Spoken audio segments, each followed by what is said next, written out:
Anxiety has surely become your old friend, always accompanying you like background music. Though we are familiar with it, we never truly know who it is.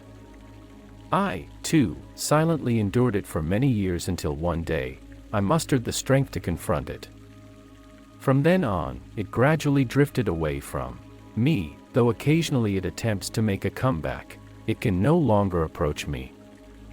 Today, I offer you this weapon of cognition, hoping that you will never again suffer the torment of anxiety in this lifetime. The battle against anxiety.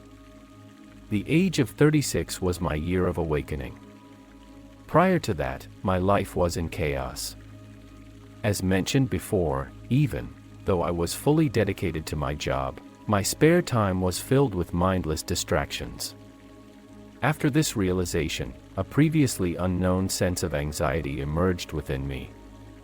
I yearned for change, as both individuals and societies find security in possessing unique advantages in various aspects, be it abilities, wealth, power, or influence.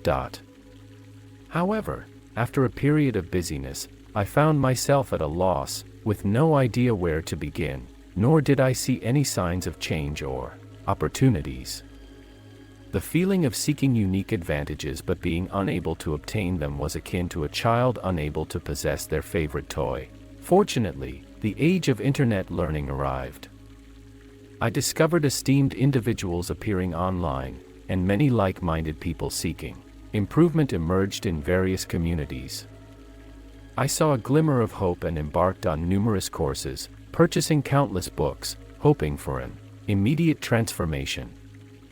Particularly, with each book received, I would feel as though I already possessed the knowledge within, only to later realize that the difficulties of reading were far from the satisfaction of acquiring the books. In an effort to alleviate anxiety, I unconsciously sought more and quicker solutions, falling into the trap of focusing solely on the quantity of reading, an ineffective course of action. I would speed through each book, only to find that I retained nothing. When I looked around, the gap between myself and peers had become insurmountable, and even individuals younger than me had achieved significant success. This situation left me frustrated and anxious, and my emotions plummeted. During that time, a phrase echoed in my mind: "It's too late, everything is too late." Facing anxiety. I feel like a drowning person, completely enveloped by anxiety, slowly sinking to the riverbed. As I watched the shimmering ripples on the water's surface gradually fade away, I finally had an epiphany when I felt utter despair. Doing something is always better than doing nothing. I am still in my 30s, and the road ahead in life is long. It is not too late to take action. Instead of comparing myself to those so-called successful individuals, if I must compare, I should compare myself to their starting point. In fact, I should compare myself to my past self. Even if there is just a slight improvement, it is worth it. Perhaps it was hitting rock bottom that caused a rebound, and my anxiety slowly vanished. It was at that moment that I regained my senses. I had always passively endured anxiety, never having control over it.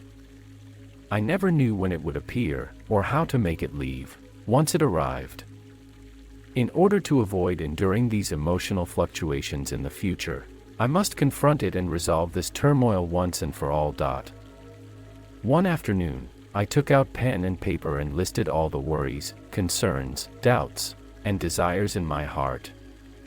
From life aspirations to the tasks I needed to complete in the next 10 minutes, I slowly outlined the various forms of anxiety. Firstly, there was completion anxiety.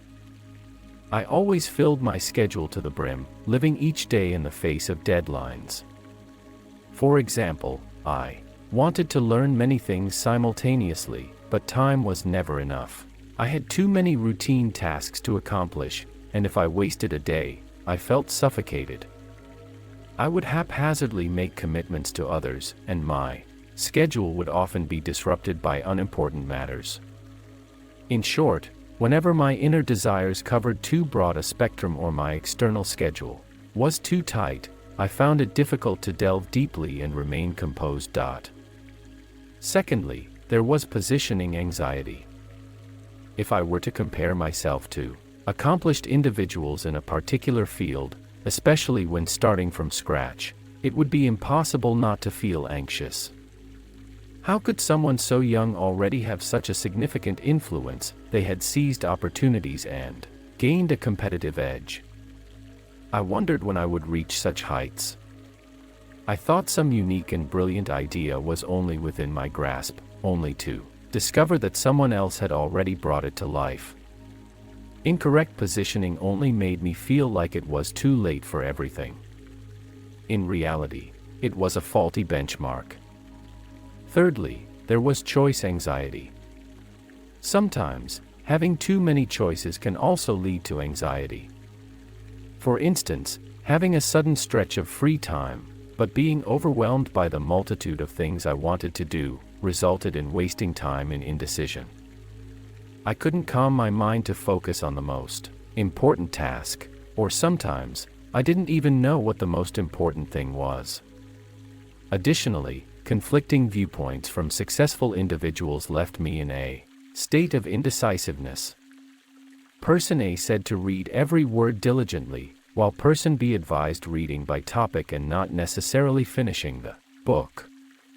Both arguments seemed valid, but their approaches were entirely opposite.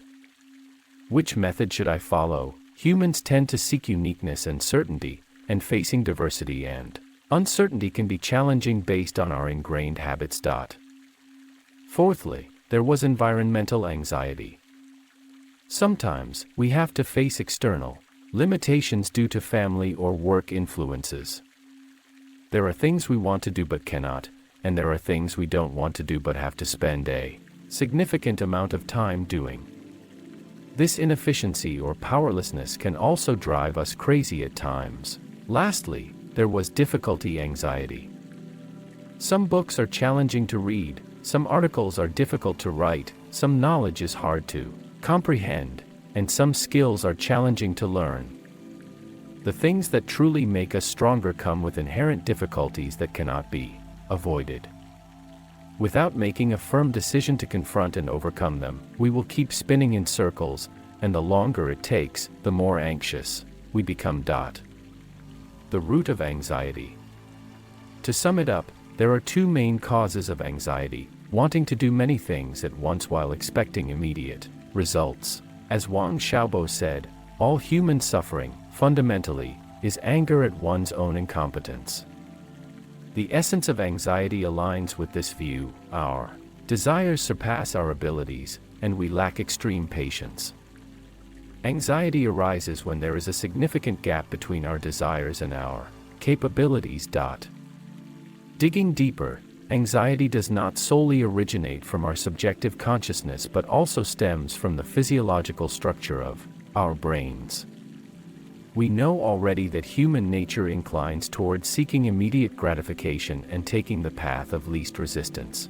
In other words, deep within us, seeds have been planted, the desire to accomplish many things simultaneously and the inclination to achieve immediate results with minimal effort.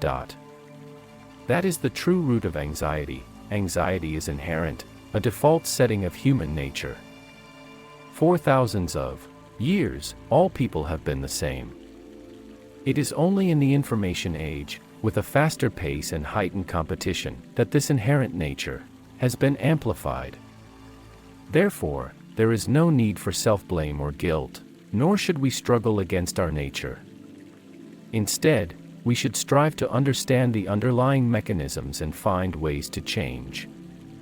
Of course, the simplest approach is to do the opposite, such as restrain desires and avoid taking on too many tasks simultaneously, face reality and recognize our true level of ability, prioritize essential tasks and focus on doing what is most important, accept our circumstances and do what we can within the limitations, confront the core issues and push ourselves to break through them.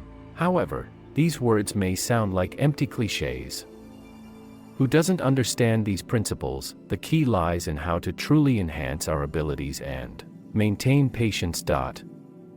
In the face of such a question, I would love to provide an immediate answer.